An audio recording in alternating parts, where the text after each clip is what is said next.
আসসালামু আলাইকুম ওয়া রাহমাতুল্লাহ ওয়া বারাকাতুহু।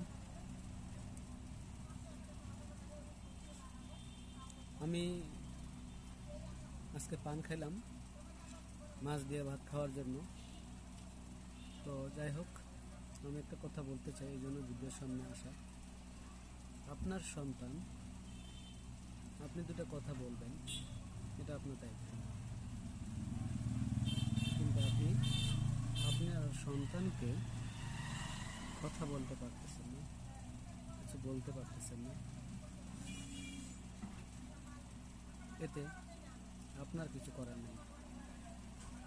না, আপনি চাচ্ছেন তার সাথে দুটো কথা বলবেন, বুঝাবেন তাকে আপনার আবেগ দিয়ে, আপনার জ্ঞান দিয়ে। আপনার বাবা যে আপনাকে যেভাবে মানুষ করেছে, আপনার বাবা হিসাবে আপনার সন্তানকে মানুষ করবেন। এটাই আপনি চাচ্ছেন, এটা প্রতিটা বাবাই চায়।